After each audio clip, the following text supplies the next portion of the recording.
আজকে শারদীয় দুর্গোৎসব উপলক্ষে এই পূজা মণ্ডপ পরিদর্শন করতে এসে আমি অত্যন্ত অভিভূত। আমি প্রথমেই উপস্থিত পূজা উদযাপন কমিটির সভাপতি, সংশ্লিষ্ট প্রশাসন, আইন শৃঙ্খলা রক্ষাকারী বাহিনী, আমার প্রিয় প্রিন্ট ও ইলেকট্রনিক মিডিয়ার সাংবাদিক ভাইগণ, আপনাদের সবাইকে আন্তরিক শুভেচ্ছা জানাচ্ছি। আমরা সবাই জানি বাংলাদেশ একটি সাম্প্রদায়িক সম্প্রীতির দেশ।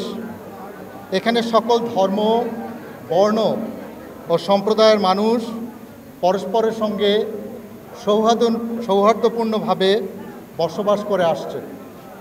শারদীয় দুর্গোৎসব এই সম্প্রীতির এক অনন্য উদাহরণ। সরকারের সার্বিক নির্দেশনায় আমরা বাংলাদেশ নৌবাহিনী, অন্যান্য আইন শৃঙ্খলা বাহিনীর সাথে একই সাথে আমরা বিভিন্ন পূজা মণ্ডপের নিরাপত্তা নিশ্চিত করার লক্ষ্যে কাজ করে যাচ্ছি।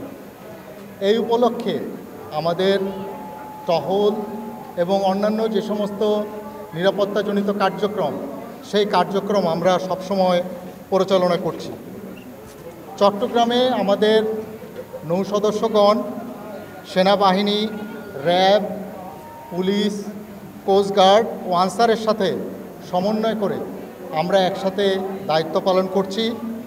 পূজা মণ্ডপে আগতেও সকল ভক্তবৃন্দ যাতে নির্বিঘ্নে শান্তিপূর্ণভাবে আমাদের এই প্রাণের উৎসব উদযাপন করতে পারেন, সেই জন্য নৌবাহিনী সর্বত প্রস্তুতি গ্রহণ করেছে।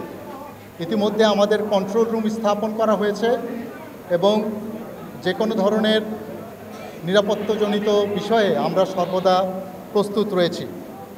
আমি আপনাদের সবাইকে উদাত্ত আহ্বান জানাই, আপনারা নির্বিঘ্নে উৎসব করুন। আমরা সবাই ঐক্যবদ্ধভাবে কাজ করি যাতে শারদীয় দুর্গোৎসব আমরা শান্তিপূর্ণভাবে এবং সাম্প্রদায়িক সম্প্রীতির মাধ্যমে সম্পন্ন করতে পারি। আমি এই পূজা উৎসবের সমৃদ্ধি কামনা করছি।